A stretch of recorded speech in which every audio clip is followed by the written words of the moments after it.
Scarcity is the most dangerous force that has shaped empires, broken kingdoms, and forged the cunning strategies of men who understood the brutal game of power.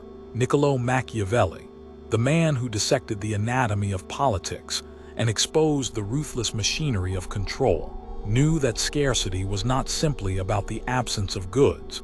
It was about the art of manipulation. To him, scarcity was never just an economic fact. It was a weapon, a psychological lever that rulers could wield to bend men to their will. When resources are scarce, fear rises, and fear is the purest fuel for authority. Scarcity creates dependency, and dependency creates obedience. And in Machiavelli's world, obedience was everything. Think of the peasant who tills barren land, forever hoping for a good harvest that never comes. He lives in the grip of scarcity, chained to survival, and therefore chained to whoever promises even the smallest relief. The prince who understands this does not need to shower his people with wealth. He needs only to control their hunger, their thirst, their desperate hope that tomorrow will be less cruel than today. By controlling scarcity, he controls expectation, and by controlling expectation, he commands loyalty without ever appearing generous. It is a paradox. The fewer resources one gives, the more power one holds, so long as those resources are given strategically. Machiavelli saw scarcity as the ultimate tool of perception. Men do not measure life in abundance. They measure it by what they lack. A ruler who gives a coin in times of famine is seen as more merciful than a ruler who gives a fortune in times of plenty.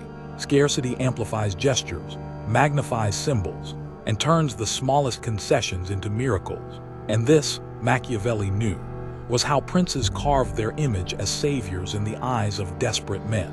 It was never the scale of generosity that mattered. It was the timing, the scarcity that framed it, and the desperation it answered. This is why he warned that leaders should never attempt to eliminate all forms of scarcity.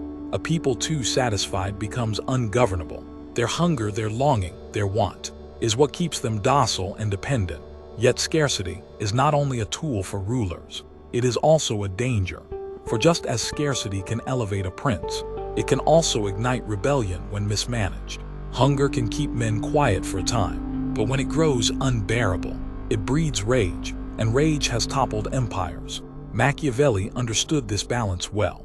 He wrote that cruelty, like scarcity, must be measured too little, and men grow bold too much and they grow desperate. A wise ruler, therefore, maintains scarcity not as famine, but as tension, never fully relieving it, but never letting it destroy the very order he seeks to control. It is the tension of scarcity that holds societies together. As cruel as that may seem, scarcity also sharpens ambition. In politics, men who are denied power yearn for it most fiercely, and when opportunities appear, they seize them with a hunger far more dangerous than those already seated on thrones. Machiavelli observed that scarcity of opportunity produces cunning. The courtier overlooked by his prince, the soldier denied promotion, the rival city-state deprived of trade, all of them become inventive, all of them become ruthless, because scarcity forces men to think beyond morality and beyond custom. They learn to bend rules, to betray, to deceive, because the absence of opportunity makes them realize that survival itself is war. And those who emerge from such scarcity are often more dangerous than those born into abundance. The ambitious man, starved of recognition, becomes a predator with nothing to lose. And in this way, scarcity forges assassins, conspirators, and kings in waiting. Consider also the psychology of scarcity in everyday power. When something is rare, its value multiplies in the minds of men. A ruler who makes his presence scarce is adored more than. Scarcity is the most dangerous force that has shaped empires, broken kingdoms, and forged the ruler who shows himself too freely. Machiavelli warned that familiarity breeds contempt, while scarcity breeds awe. This applies not only to kings but to all power, the scarce resource, the scarce appearance, the scarce favor. It is the game of absence that makes presence meaningful. Men desire what they cannot have, and rulers who understand this keep themselves slightly out of reach. Always desired, never taken for granted. Abundance breeds indifference, but scarcity breeds longing, and longing is the chain that binds men tighter than iron. Scarcity is also the most dangerous weapon in war. A general who starves an enemy does not only weaken his body but also his will. Machiavelli advised that sieges, blockades, and deprivation are more effective than endless battles, because scarcity erodes spirit.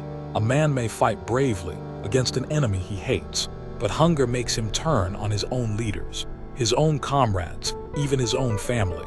It disintegrates loyalty from within, making the army or the city collapse without the enemy lifting a sword. This is why scarcity, in Machiavelli's eyes, was a weapon of patience, a strategy of endurance. Force wins battles, but scarcity wins wars. Yet scarcity is not just a tool used against others. It is a principle of self-discipline. Machiavelli often warned rulers against indulgence, for abundance weakens the mind, makes men lazy, and blinds them to danger. Scarcity, when applied to oneself, sharpens focus and preserves strength. The prince who surrounds himself with endless pleasure forgets vigilance, but the prince who keeps scarcity close to his own life remains alert, ruthless, and uncorrupted by luxury. Scarcity, therefore, is both external control and internal safeguard.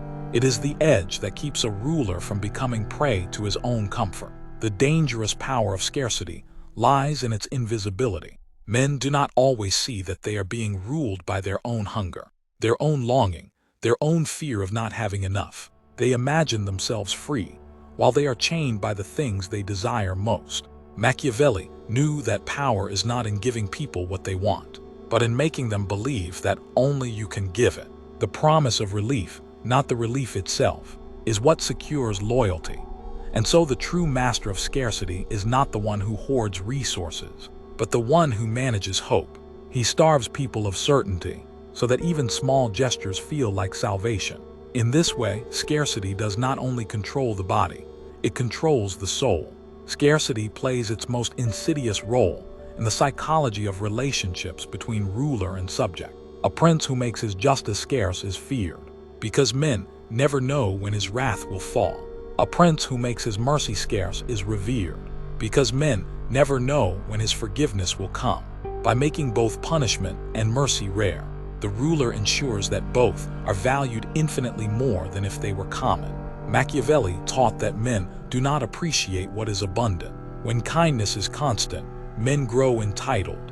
When cruelty is predictable, men grow numb. But when both are scarce, every act of kindness seems divine, and every act of cruelty seems terrifying. Scarcity sharpens memory, and memory is what binds loyalty or fear for generations. The scarcity of time itself also plays into this. A ruler who keeps audiences short, who limits his access, creates a sense of worth in every moment he grants. Courtiers will sacrifice everything for just a minute of his time. The powerful man who withholds his presence makes it valuable. The one who is always available makes himself worthless. This is why Machiavelli insisted that rulers should master absence as much as presence. Scarcity of time makes men desperate, and desperation drives obedience. It is no accident that religions, too, employ scarcity to bind followers. Scarcity reveals the rawest side of human nature. When men are placed in abundance, they mask their true instincts under civility, morality, and law. But when scarcity grips them, when food runs thin, when opportunities vanish, when survival itself hangs by a thread, the mask falls. The true nature of man is revealed not in times of comfort, but in times of lack. Machiavelli believed that rulers must never ignore this truth. To rule effectively is to understand what men will do when scarcity forces them beyond morality. For morality is a luxury of abundance. When scarcity rises, men revert to instinct, and instinct is the foundation of politics. A wise prince anticipates this fall. He does not expect gratitude, fairness, or loyalty from starving men. He expects betrayal, theft, rebellion. And by expecting it, he prepares for it, either by preventing scarcity from reaching desperation, or by turning desperation into a weapon against his enemies. History is filled with examples. Cities besieged by scarcity often betray their own rulers, opening the gates to invaders in exchange for bread. Soldiers unpaid and unfed turn against their generals, even assassinating them in pursuit of sustenance. Whole populations abandon their beliefs, their loyalties, even their gods, when scarcity presses hard enough. And yet, the rulers who understand this, who anticipate the breaking point of scarcity, are the ones who bend it to their advantage. They allow scarcity to simmer, but not to boil over, to pressure but not to explode. This delicate management of hunger and hope is the craft of mastery. Machiavelli saw it clearly. Power does not lie in ending scarcity, but in deciding its limits. Too little scarcity breeds arrogance among subjects. Too much breeds revolt. The ruler who calibrates it precisely reigns without challenge. But scarcity does not only operate at the level of states and armies. It seeps into the psychology of every man, shaping ambition, desire, and perception of value. In personal ambition, scarcity sharpens the will. The man born into scarcity of wealth dreams of riches, with an intensity unknown to those born into comfort. The man deprived of recognition hungers for glory with a fire unknown to those who are already praised. Scarcity produces a dangerous energy in individuals, a kind of ruthless creativity. Men who are denied what they want most either break under the weight of it or rise beyond it by force, deception, or brilliance. This is why many of history's greatest conquerors rose not from abundance but from scarcity. They were forged in denial, shaped by necessity, and fueled by a hunger that could not be quenched. Scarcity in this sense is both a curse and a crucible. It destroys the weak, but transforms the strong into forces of history. Machiavelli admired those who harnessed their own scarcity. He noted that fortune favors those who turn necessity into strategy, who make scarcity the mother of invention. A general with limited troops becomes inventive in war. A statesman with limited influence becomes cunning in diplomacy. A prince with scarce resources becomes ruthless in politics. Scarcity removes the luxury of waste, of hesitation, of indulgence. It forces precision, clarity, and speed. And in this way, it often creates stronger rulers than abundance ever could. For abundance weakens by offering too many choices, too much comfort, too much complacency. Scarcity, by contrast, strips life to its essentials, making every decision sharp, every action vital. It is dangerous, yes, but in its danger lies its power. The psychology of scarcity operates on perception more than reality. A man surrounded by wealth, but denied access to it, will feel poorer than a man with little who expects nothing more. A soldier who sees others rewarded, while he is overlooked, will feel starved of honor, even if he has food and pay. Scarcity is relative, and rulers who understand this can manipulate it without changing material reality. By rewarding some and denying others, they create hunger where none truly exists. By withholding favors, they make ambition burn hotter. By granting rare moments of recognition, they create loyalty that lasts a lifetime.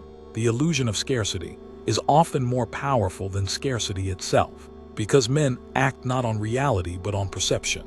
A ruler who masters perception of scarcity commands men's desires more effectively than one who merely controls resources. Scarcity also drives competition, and competition drives division. Machiavelli understood that united subjects are dangerous, but divided ones are manageable. By making resources scarce, a ruler can set men against each other, each scrambling for the little that is offered. Jobs, honors, land, titles when scarce.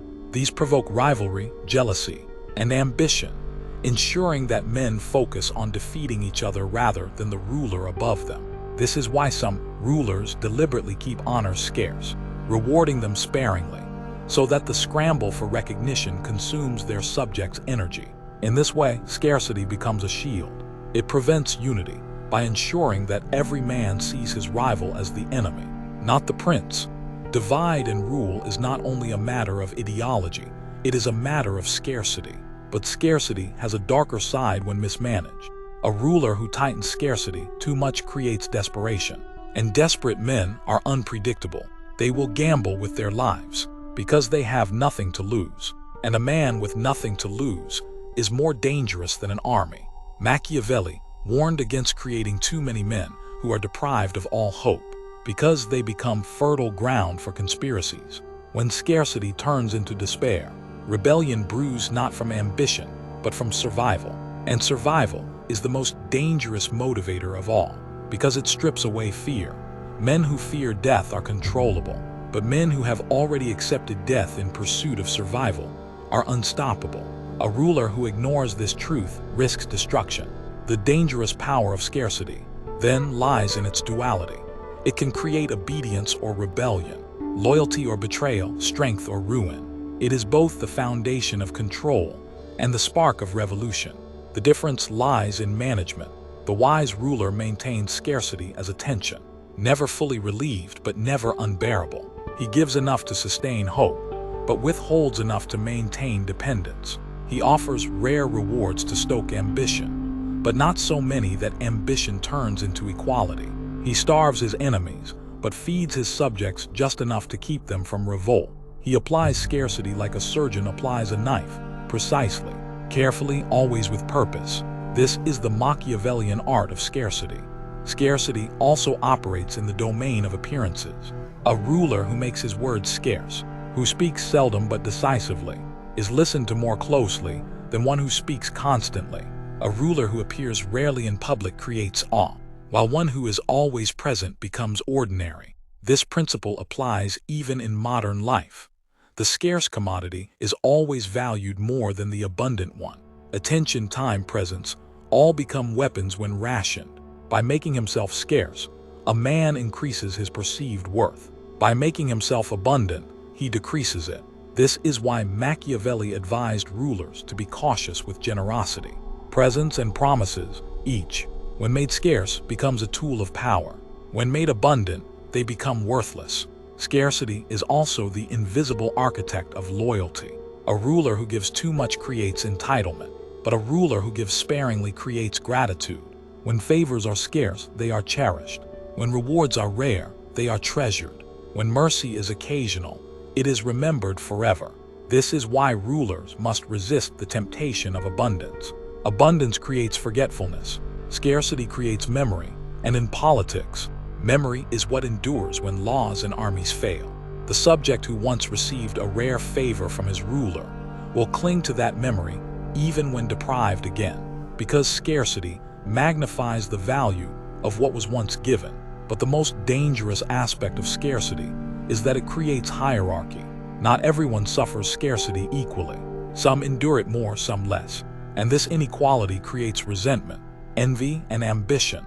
Rulers can exploit this to their advantage, favoring some, starving others, and watching as envy consumes the unity of the masses. Yet this must be done carefully. Favor too few, and the many will unite against you. Favor too many, and scarcity disappears, dissolving control.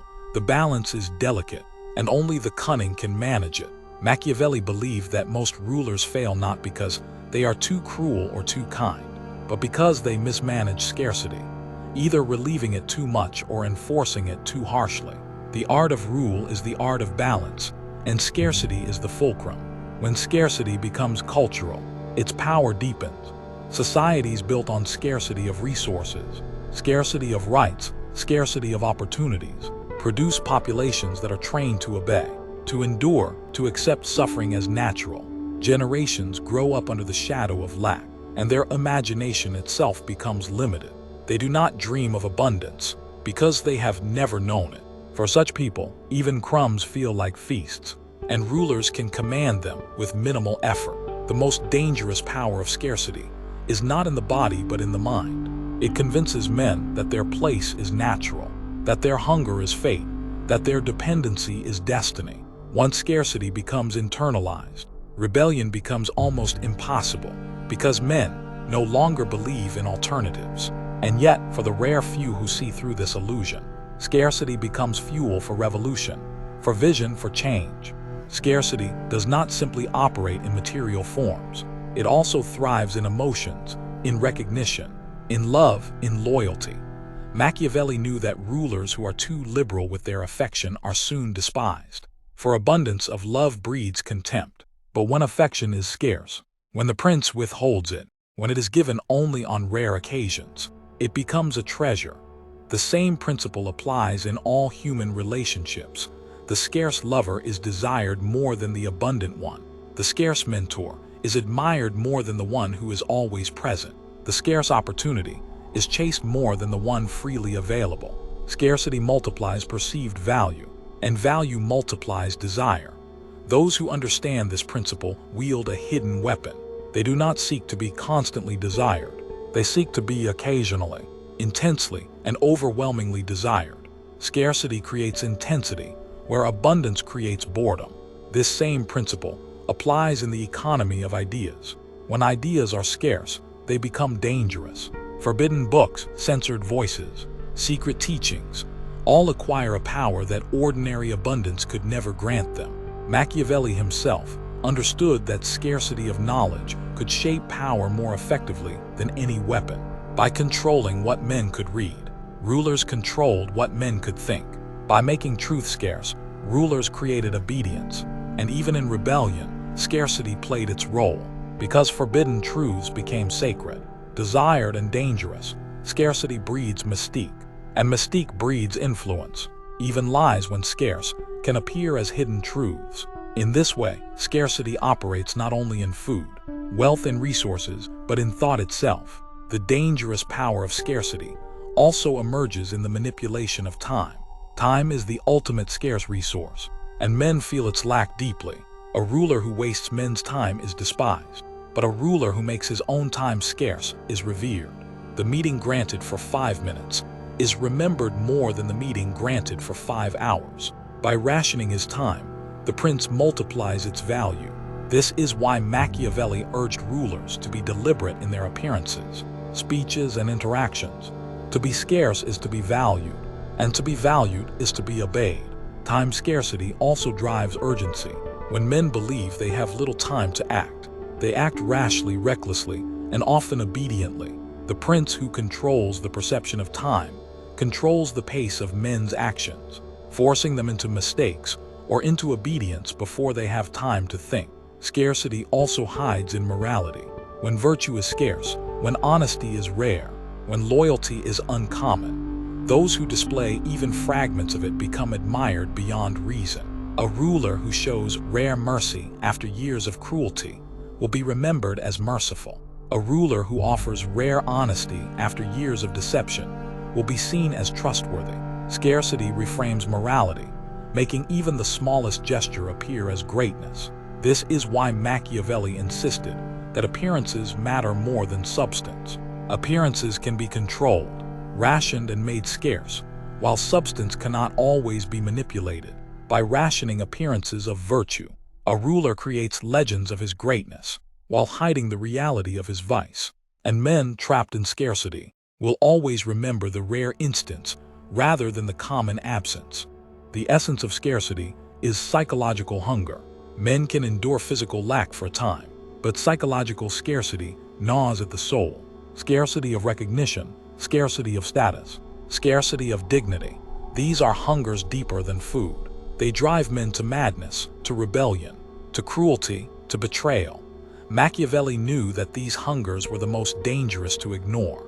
A ruler can feed a starving man and win his loyalty for a day, but if the man's honor is starved, if his dignity is denied, he will plot against the throne forever.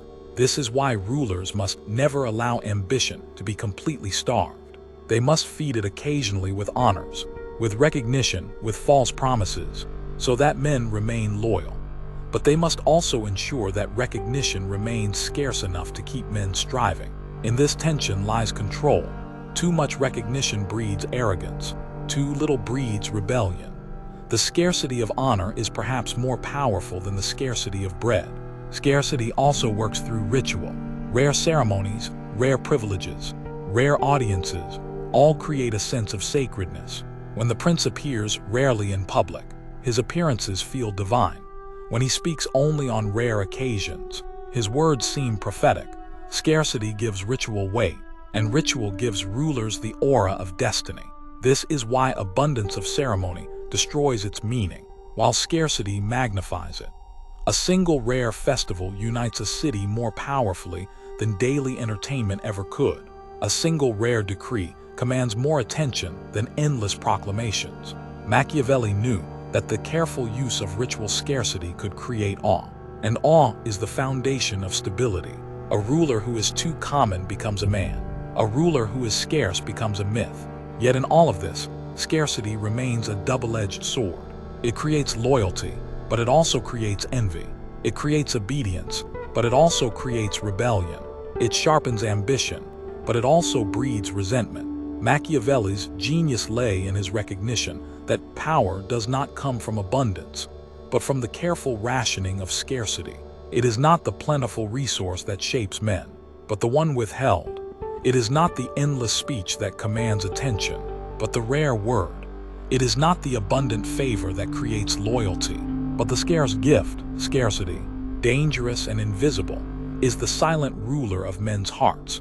Those who fail to see this mistake abundance for strength. They flood their subjects with wealth, words, and presents, only to be despised for their generosity. They give too freely, and their gifts are forgotten. They appear too often, and their presence is taken for granted. They reward too widely, and ambition collapses into equality.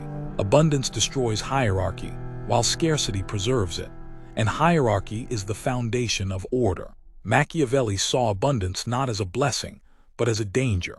It weakens rulers, softens soldiers, corrupts subjects, and destroys the awe that holds societies together. Scarcity, by contrast, is harsh but effective. It breeds discipline, obedience, and reverence. This is why the dangerous power of scarcity is also its seductive power. It is cruel, but it works. It is harsh, but it rules. Even in personal life, the same principle applies. The man who makes his presence scarce is pursued, while the one who is always available is ignored. The teacher who withholds his wisdom until the right moment is revered, while the one who speaks endlessly is forgotten. The artist who produces rarely is valued, while the one who floods the market is dismissed. Scarcity creates allure in every sphere of life. It is the foundation of desire, the essence of ambition, the core of power. To understand scarcity is to understand how men truly think, beyond their words, beyond their morals, beyond their illusions. Machiavelli's warning is that scarcity is too dangerous to ignore, but too powerful to misuse. The ruler who misunderstands it will be destroyed either by revolt or by irrelevance. The ruler who masters it will reign not only over bodies but over souls. Scarcity is the invisible chain, the silent whip, the unseen crown. It rules men more completely than law, than army, than gold. It is the hidden architecture of power, and those who wield it wisely become legends. But those who wield it poorly are forgotten, swept away by the very hunger they failed to manage. Scarcity is not simply a matter of economics, politics, or war. It is the universal language of power. Every relationship, every hierarchy, every system is governed by what is scarce. Scarcity of resources, scarcity of opportunities, scarcity of recognition, scarcity of freedom, all bind men to authority more tightly than chains. Machiavelli revealed this truth in his cold, clear manner, that men are not ruled by laws or ideals, but by their hungers, by their fears, by the things they lack. To control scarcity is to control man himself. This is the dangerous truth that few dare to admit. Abundance may win affection for a time, but scarcity wins obedience forever. The cunning ruler creates artificial scarcity when natural scarcity does not suffice. He withholds food from the market to raise its value, withholds jobs to increase competition, withholds presents to create awe, withholds promises to increase desperation. He knows that the power of scarcity lies not in reality, but in perception. Men need only believe that something is scarce for it to control them. The illusion of scarcity is enough, and so rulers manufacture scarcity, even in times of abundance, to keep their subjects dependent. This is the darkest application of Machiavelli's wisdom, that scarcity can be created, manipulated, and weaponized, regardless of material reality. This manipulation is not confined to rulers alone. Every man who seeks power in his own life can use scarcity to his advantage. By making himself scarce, by rationing his words, by limiting his favors, by withholding his approval, he multiplies his value. The abundant man is ignored. The scarce man is pursued. The abundant resource is wasted. The scarce resource is treasured. Scarcity transforms the ordinary into the extraordinary, and those who understand this become masters of perception, whether in politics, in business, in love, or in war. But there is danger in forgetting that scarcity cuts both ways. The man who makes himself too scarce risks being forgotten. The ruler who withholds too much risks rebellion. The general who starves his soldiers risks mutiny. Scarcity is power only when balanced with hope. Without hope, scarcity becomes despair, and despair burns down thrones. Machiavelli insisted that rulers must never extinguish hope completely. They must ration it as they ration food, as they ration mercy, as they ration recognition. A little hope sustains loyalty, but too much hope breeds arrogance. This delicate balance is the art of power, and scarcity is its instrument. The dangerous power of scarcity also explains the rise of revolutions. When scarcity becomes unbearable, when hope vanishes, when generations are starved of dignity, rebellion becomes inevitable. Scarcity that once created obedience becomes the spark of destruction. This is why rulers must never lose sight of the threshold. They may ration bread, but they must never allow famine. They may ration recognition, but they must never deny it completely. They may ration opportunity, but they must never eliminate it. Scarcity is a whip, but a whip must be used with precision. Too little and men grow bold. Too much and men grow desperate. Between boldness and desperation lies obedience, and obedience is the ground upon which all power stands.